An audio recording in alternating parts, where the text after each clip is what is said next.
Hello. आज की हमारी वीडियो का टॉपिक रहेगा provisions relating to bouncing of cheque. Bouncing of cheque कि चेक की अस्वीकृति होगी, चेक का अनादरण हो गया, डिसऑनर हो गया हमारा चेक, तो बाउंस कर गया चेक। तो उस केस में जो है वो क्या क्या प्रोविजंस हैं और बाउंसिंग का क्या मतलब है। तो बाउंस करने का या बाउंस ऑफ चेक का मतलब है कि जब बैंक ने उस चेक की पेमेंट करने से मना कर दिया तो चेक जो है वो माना जाएगा कि बाउंस हो गया। फॉर एग्जांपल जैसे मैंने अभी आपको बताया कि आपने जो है वो जो ड्रॉअर है उसने एसबीआई का चेक ड्रॉ करके जो है वो दे दिया, एसबीआई स्पेसिफाइड बैंक कर उस पर चेक ड्रॉ करके दे दिया, और एसबीआई जिसके ऊपर चेक ड्रॉ किया गया था उसने पेमेंट करने से मना कर दिया। तो पेमेंट करने से मना कर दिया तो हम कहेंगे कि चेक जो है वो बाउंस हो गया। अब जो चेक बाउंस होता है उसके बाउंस होने के बहुत सारे रीजंस हैं जिसकी वजह से वो बाउंस हो सकता है। हो सकता है कि जो डेट आपने लिखी है वो पोस्ट डेटेड चेक है। हो सकता है कि वो जो चेक है वो 3 महीने से ज़्यादा पुराना है तो आउटडेटेड हो गया चेक, स्टेल चेक हो गया। हो सकता है कि जो अमाउंट आपने लिखी है उसमें अमाउंट में कटिंग की गई है, वर्ड्स और फिगर्स मैच नहीं कर रहे, इसलिए जो है वो चेक को पेमेंट करने से मना कर सकते हैं। हो सकता है कि जो ड्रॉअर है उसके सिग्नेचर मैच नहीं कर रहे। हो सकता है कि जो ड्रॉअर है उसका अकाउंट नंबर मैच नहीं कर रहा, या जो पेई है उसके नाम में कटिंग की गई है, उसको ऑथोराइज नहीं किया गया है दोबारा से।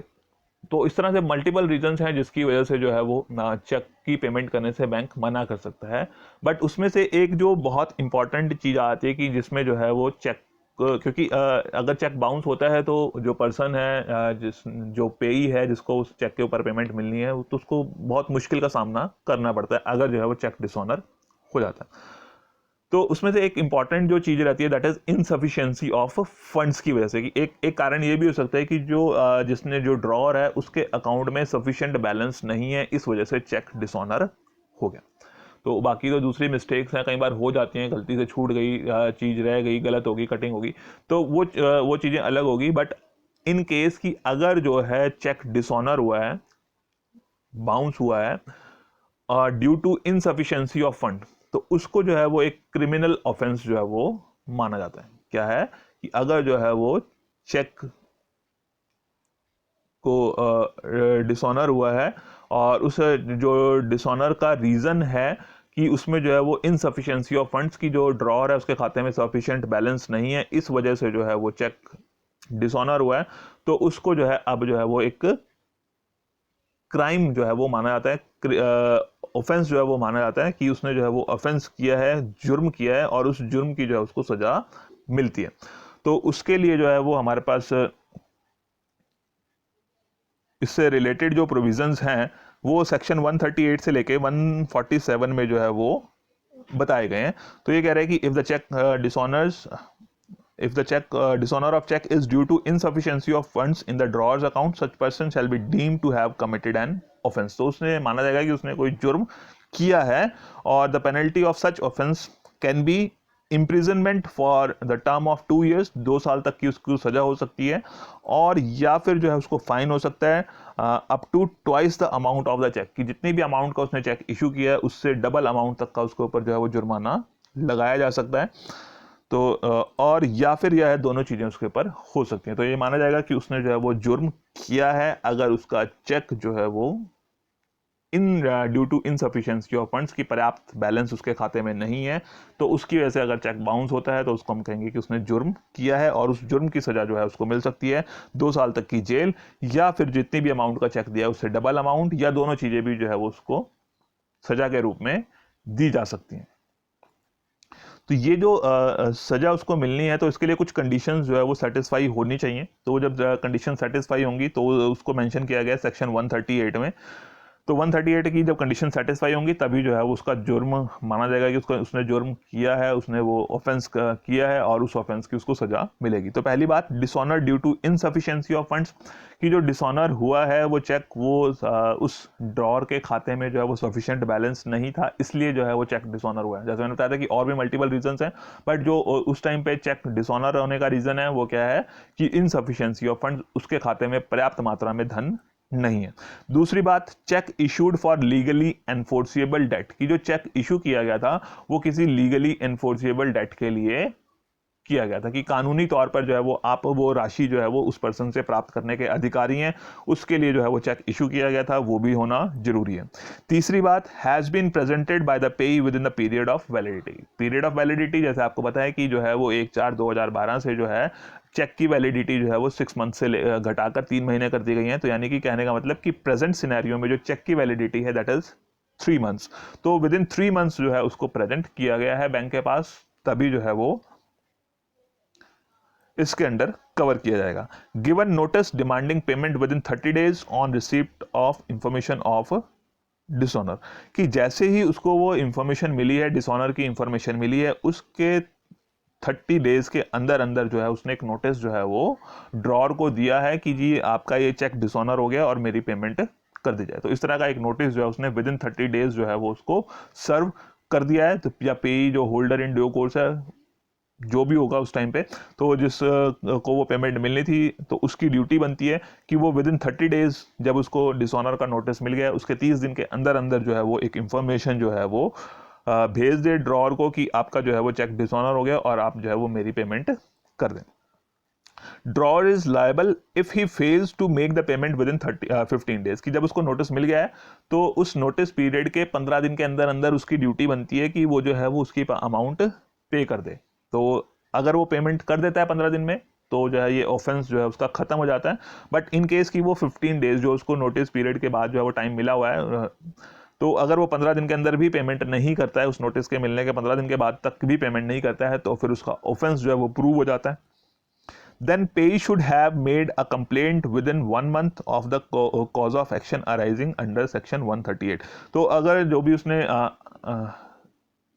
पेई है या होल्डर इन ड्यू कोर्स है, तो उसने जो क्या किया है कि विद इन 1 मंथ की जब उसको ये उसका कारण अराइज हुआ था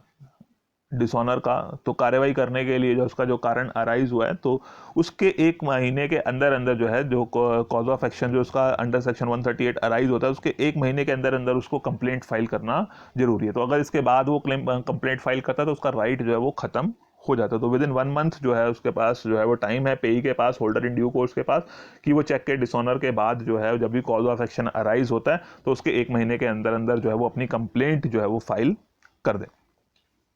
अच्छा, तो जैसे मैंने बताया था कि ये सेक्शंस जो है वो 138 से लेके 147 तक जो है वो इसमें इंक्लूड किए गए हैं। तो offences by the companies under section 141, तो कंपनीज में क्या है कि कंपनी को आपका पता है कि कंपनी एक आर्टिफिशियल पर्सन है, they have the common seal. तो कंपनी में क्या है कि जिस भी पर्सन ने जिस टाइम पे वो चेक जो ऑफेंस किया गया था, तो उस टाइम पे उस ऑफेंस को करने के टाइम पे कंपनी का कोई भी पर्सन जो उस टाइम पे उसके लिए रिस्पॉन्सिबल था, they will be part of that offence, की माना जाएगा कि उसके जो है वो दोषी हैं, गिल्टी हैं उस ऑफेंस के, और उनके अगेंस्ट जो है वो प्रोसीडिंग जो है वो की जा सकती है अकॉर्डिंगली। तो उनके अगेंस्ट जो है वो प्रोसीडिंग्स की जा सकती हैं, चाहे वो उसमें कोई कंपनी का डायरेक्टर है, सेक्रेटरी है, मैनेजर है, ऑफिसर है,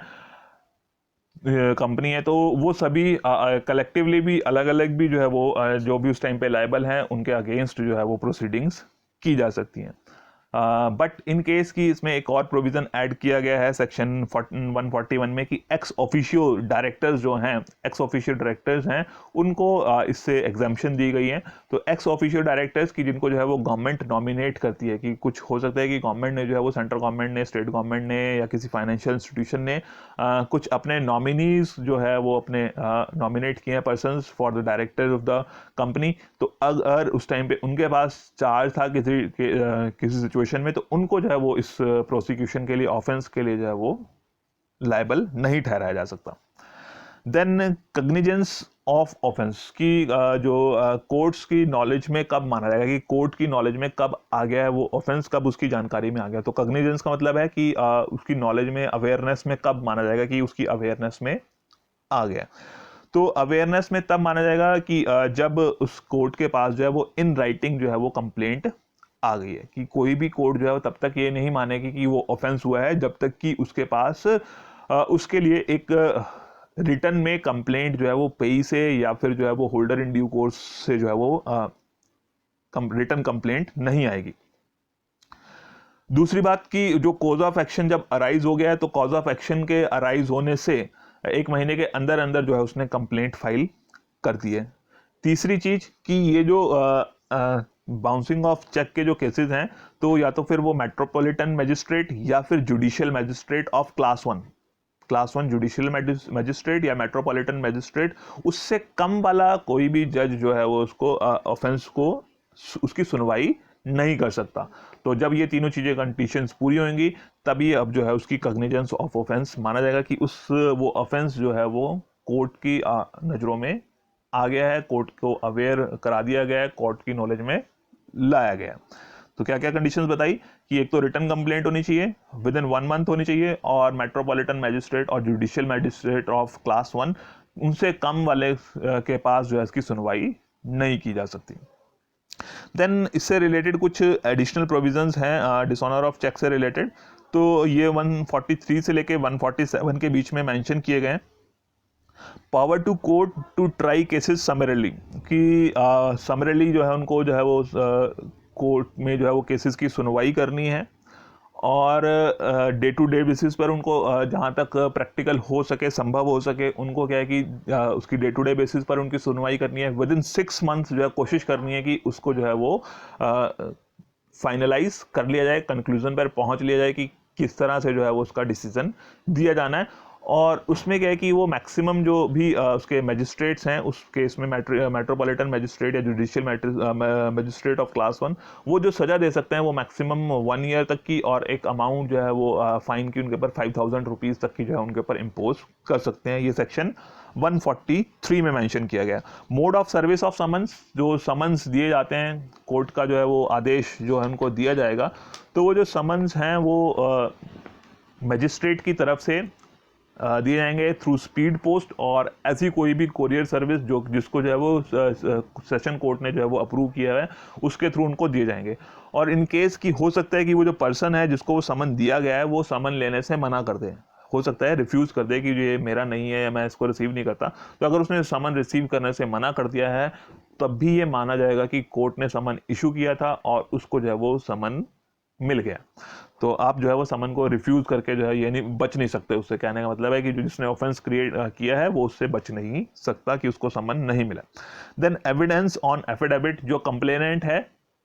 जिसने कंप्लेंट फाइल करी है वो अपने जो भी कंप्लेंट्स हैं वो सभी उसके जो कंप्लेंट्स के एफिडेविट्स हैं, एविडेंस, वो जो एविडेंसेस हैं, जो प्रूफ्स हैं, वो जो है वो एफिडेविट पर जो पेश करेगा। Banker slip prima facie evidence of certain facts, की जो बैंक की जो स्लिप है, जैसे मैंने बताया ना कि जब चेक बाउंस होगा तो बैंक लिखेगा कि किस वजह से जो है चेक बाउंस किया गया। तो चेक बाउंस करने का रीजन जो है उसमें due to insufficiency of funds, की फंड्स इनसफिशिएंट है, इस वजह से चेक बाउंस किया गया। तो बैंक का जो स्लिप है उस स्लिप से जो है वो बहुत सारी चीज़ें जो है वो उसके सामने आ जाती हैं, बहुत सारे फैक्ट्स कि कब जो है वो चेक जो है वो डिपॉजिट के लिए लगाया गया था, कब वो डिसऑनर हुआ है और किस रीजन से वो डिसऑनर हुआ है। तो प्राइमा फेसी कि सबसे पहले जो है वो प्रमुख साक्ष्य जो है वो बन जाता है कोर्ट में। Then offence to be compoundable, कि जैसे जैसे वो चलता जाएगा बढ़ता जाएगा, ऑफेंस जो है वो पनिशेबल है नेगोशिएबल इंस्ट्रूमेंट के under and shall be compoundable, संयोजनीय है, वो एक से साथ जुड़ता चला जाता है। तो ये कुछ प्रोविजंस थे चेक से रिलेटेड। तो इनको इसलिए स्ट्रांग बनाया गया कि क्योंकि पहले ऐसा हो रहा था कि बहुत सारे लोग चेक्स इशू कर देते थे, बाद में जो है वो चेक बाउंस होते थे, और जिसको वो पेमेंट मिलनी होती थी वो बेचारे जो है वो बैंक में बार बार उसको चेक को डिपॉजिट करते रहते थे, और अपने हार्डशिप, बहुत परेशानियों का सामना उनको लोगों को करना पड़ता था। इसलिए गवर्नमेंट को जो है वो चेंज करने पड़े, उसको एक ऑफेंस की कैटेगरी में डालना पड़ा, ताकि जो है वो जो due to insufficiency of funds जो है वो चेक बाउंस की वजह से पेई को, होल्डर इन ड्यू कोर्स को जो है वो मुश्किलों का सामना ना करना पड़े। तो इसके बाद आता है कि action to be taken by the holder upon the dishonour. तो ये जो आपका action to be taken by the holder upon dishonour, that is for all negotiable instrument, that is in case of promissory note, bill of exchange और cheque, कि सभी cases में जो है ये होल्डर को ये काम करने पड़ते हैं, करने चाहिए, ताकि वो अपनी पेमेंट को सिक्योर कर सके, कि उसकी पेमेंट मिल जाए उसको, तो उसके लिए उसको ये एक्शंस करने पड़ते हैं। तो ये जो भी पिछले वाला पार्ट था वो सिर्फ स्पेसिफिकली आपका चेक से रिलेटेड था, बट ये जो पार्ट है action to be taken by the holder upon dishonour, that is for promissory note, bill of exchange और चेक। हर एक नेगोशिएबल इंस्ट्रूमेंट के केस में जो है वो पेई को और होल्डर इन ड्यू कोर्स को ये अपनी पेमेंट को सिक्योर करने के लिए एक्शन लेने चाहिए। तो पहली बात, notice of dishonour. Notice of dishonour, तो जैसे अभी आपको बताया था चेक के केस में बताया था, तो इसी तरह से जो है वो bill of exchange, promissory note के केस में भी क्या है कि जो पर्सन, जो होल्डर है या होल्डर इन ड्यू कोर्स है, पेई है, उसको एक नोटिस जो है वो अंडर सेक्शन 93 वो सर्व करना पड़ता है कि जो भी नेगोशिएबल इंस्ट्रूमेंट है वो जो है वो डिसऑनर हो गया, तो उसकी ड्यूटी है कि वो नोटिस ऑफ डिसऑनर सेंड करे। और जिस पार्टी को वो नोटिस नहीं मिलेगा वो उसके लिए लायबल नहीं ठहराई जा सकती, तो यानी कि उसका जो है वो रिसीव करना भी जरूरी है। देन नोटिंग अंडर सेक्शन 99 की जो नोटरी पब्लिक के थ्रू जो है वो आपने उसकी नोटिंग यानी कि जो बिल ऑफ एक्सचेंज है, प्रोमिसरी नोट है, उस पर जो है वो नॉन एक्सेप्टेंस की वजह से या नॉन पेमेंट की वजह से जिस वजह से भी वो डिसऑनर हुआ है, वो आपको जो है वो नोटरी पब्लिक से जो है वो उसके ऊपर नेगोशिएबल इंस्ट्रूमेंट के ऊपर लिखवाना पड़ता है, और या फिर जो भी उसके साथ पेपर अटैच्ड है इंस्ट्रूमेंट के साथ उसके ऊपर आपको वो लिखवाना पड़ेगा कि इनकेस के उसके नेगोशिएबल इंस्ट्रूमेंट के ऊपर स्पेस नहीं है तो उसके साथ आप पेपर अटैच करके भी जो है उसको नोटरी पब्लिक से करवा सकते हैं। That is under section 99। And protesting again under section 100 कि वो जो आपने नोटिंग कराई है, नोटिंग के साथ उस पब्लिक नोटरी से उसको सर्टिफाई भी कराना है, और वो जो सर्टिफिकेशन है that is not known as protest, कि वो आपकी सुरक्षा का पत्र हो गया, यानी कि आप कहें कि प्रमाण पत्र हो गया आपके पास सुरक्षा के लिए, प्रोटेस्ट के लिए अगर जनरल शब्दों में हम उसको कहें कि प्रोटेस्ट मतलब कि अपने प्रोटेक्शन के लिए हम उसको कह रहे हैं। तो उसमें क्या है कि वो जो नोटिंग आपने कराई है अंडर सेक्शन 99, जिसमें उसने कहा है कि किस रीज़न से या कैसे जो है वो नोटरी पब्लिक आपको जो है वो बताएगा कि ये जो है वो डिसऑनर हो गया, उसने डिसऑनर का उसका बता दिया, बट उसके साथ उसको सर्टिफाई भी करना है कि हाँ एक्चुअल में सही में जो है वो नोटरी या जो भी है उसमें जो भी उनकी लीगल लैंग्वेज है उस लीगल लैंग्वेज में उसको वो अपना एक सर्टिफिकेट पब्लिक नोटरी जो है उसको देगा, और उस सर्टिफिकेट को हम बोलते हैं प्रोटेस्ट। क्या बोलते हैं? प्रोटेस्ट। तो वो प्रोटेस्ट जो है वो अंडर सेक्शन कंप्लीट होगा। तो इससे क्या है कि जो आपने जो काम करने हैं आपने, मतलब कि जो पेई है या फिर होल्डर इन ड्यू कोर्स है या होल्डर है उसका नेगोशिएबल इंस्ट्रूमेंट का, तो उसने क्या किया, नोटिस दे दिया, टाइमली नोटिस सर्व कर दिया,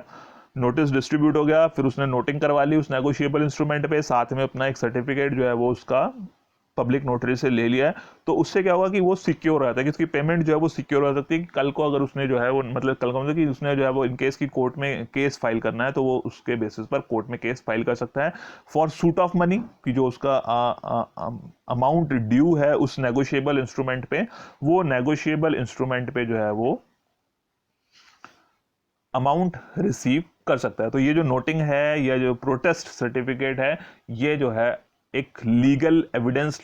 बन जाते हैं डिसऑनर के लिए, और ये जो लीगल एविडेंसेस हैं ये उसको हेल्प करते हैं, और कोर्ट में आप अपनी बात को प्रूव कर सकते हैं कि ये नेगोशिएबल इंस्ट्रूमेंट जो है वो डिसऑनर हुआ था, इस पे पेमेंट रिसीव नहीं हुई है, और इसका जो है वो नोटिस भी सर्व किया गया है, प्रॉपर नोटरी से उसकी नोटिंग करवाई गई है, देन उसकी सर्टिफिकेशन करवाई गई है, और अब जो है वो मेरी पेमेंट जो है वो करवाई जाए। तो इसमें क्या है कि सूट फॉर मनी आप जो है वो इसके बेसिस पर फाइल कर सकते हैं। तो ये वाले जो केसेस हैं that is for promissory note, bill of exchange and cheque also, और इससे पहले वाले जो प्रोविजंस थे वो आपके जो है वो सिर्फ और सिर्फ चेक की बाउंसिंग के लिए, बाउंसिंग ऑफ चेक के लिए ही एप्लीकेबल थे। तो आज की वीडियो में इतना ही है। Okay, thank you.